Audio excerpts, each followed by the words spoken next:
کہ جو جھوٹ بولتا ہے وہ منافق ہوتا ہے، اور منافق تو کبھی بھی اللہ تعالیٰ کو اچھا نہیں لگ سکتا۔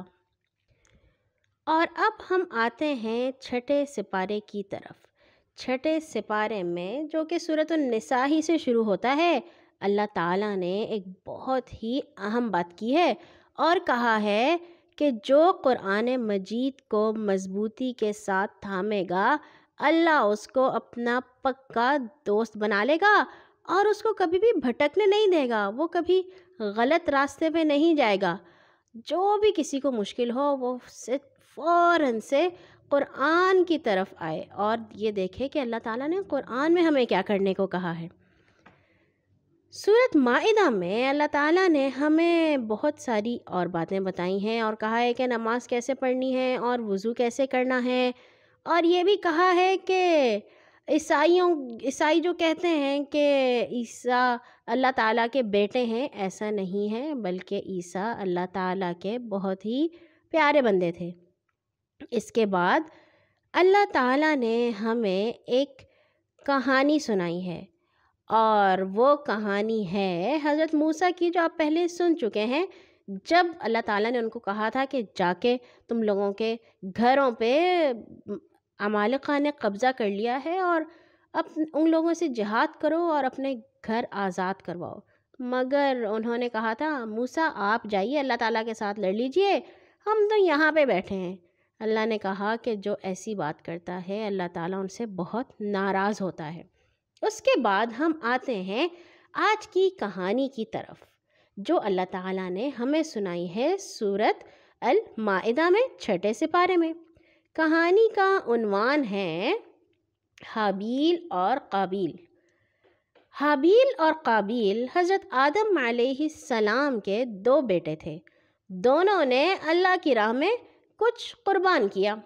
حابیل نے سچے دل سے بہت ہی اچھی چیز قربان کی اور قابیل نے رد دی اور نکمی بری سی چیز اللہ تعالیٰ کے نظر میں دی۔ اللہ نے حابیل کی قربانی قبول فرما لی اور قابیل کی قبول نہیں فرمائی۔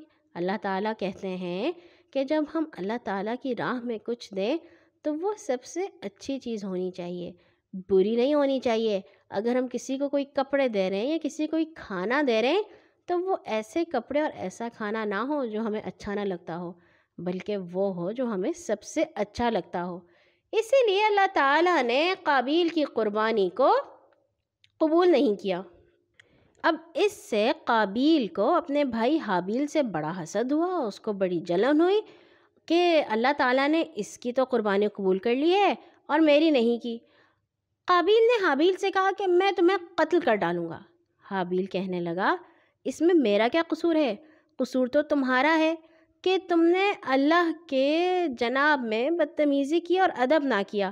اللہ تو صرف ان لوگوں کی قربانی قبول کرتا ہے جو سچے دل سے اس کو خوش کرنے کے لیے قربانی دیتے ہیں۔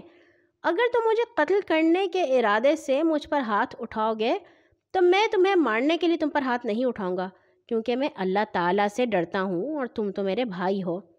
آخر قابیل نے غصے میں آ کے اس کے اوپر شیطان آ گیا تھا۔ کسی کے اوپر شیطان آ جاتا ہے نا تو اس کو پتہ ہی نہیں چلتا کہ وہ کیا کر رہا ہے۔ تو قابیل نے شیطان کی بات مان کے حابیل کو مار ڈالا اور اللہ تعالیٰ سے بالکل بھی نہ ڈرا۔ اب قتل کرنے کے بعد وہ سوچنے لگا کہ حابیل کی لاش کا کیا کرے، کیونکہ اس وقت تک تو حضرت آدم اور حضرت حوا تھیں اور ان کے بچے تھے، اور کوئی بھی کسی کی وفات نہیں ہوئی تھی، کوئی بھی مرا نہیں تھا، تو انہیں پتہ ہی نہیں تھا کہ اگر کوئی مر جائے تو اس کو کیا کرتے ہیں۔ اس کو نہیں پتہ تھا کہ اب اس لاش کو کیسے چھپایا جا سکتا ہے۔ وہ یہ بیٹھا سوچ ہی رہا تھا کہ اب تو میں نے اپنے بھائی کو مار دیا ہے، اب میں اس کا کیا کروں۔ اتنے میں اس نے دیکھا کہ ایک کوا آیا ہے اور اس کے ساتھ ایک مردہ کوا ہے۔ اس کوے نے زمین کھودی اپنی چونچ سے اور پنجوں سے اور اس مردہ کوے کو اس زمین میں دفنا دیا۔ قابیل نے کوے کو ایسا کرتے دیکھ کر کہا افسوس، مجھے اس کوے ہی جتنی عقل ہوتی تو میں حابیل کی لاش کو زمین کھود کر دفن کر دیتا، میں تو اس جانور سے بھی گیا گزرا ہوں۔ اللہ تعالیٰ نے کوے کو اسی لیے بھیجا تھا تاکہ اس کو نظر آ جائے کہ دفناتے کس طرح ہیں۔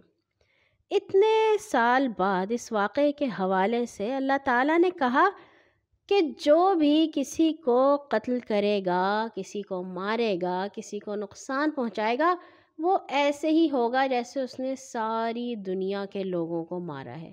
بہت بری بات ہوتی ہے کسی کو تکلیف دینا، چاہے وہ زبان سے تکلیف دیں یا ہاتھوں سے تکلیف دیں۔ اور زبان سے کیسے تکلیف دی جاتی ہے؟ کسی کو برا بھلا کہہ کے، کسی کو دکھ دے کے۔ اور ہاتھوں سے ہم مار پیٹ کرتے ہیں، ہم پوچھے بغیر کسی کی چیزیں لے لیتے ہیں اور اس طرح کے اور کام کرتے ہیں۔ مجھے یقین ہے کہ کہانی گھر کے تمام ساتھی بہت ہی اچھے بچے ہیں اور وہ کسی کو نہ زبان سے تکلیف پہنچاتے ہیں اور نہ ہاتھوں سے۔ آج کے لیے اتنا ہی، کل آئیں گے انشاءاللہ ایک اور نئی کہانی کے ساتھ۔ ہر نماز کے بعد اپنے لیے اور تمام مسلمانوں کے لیے دعا کرنا مت بھولا کیجیے۔ اللہ حافظ۔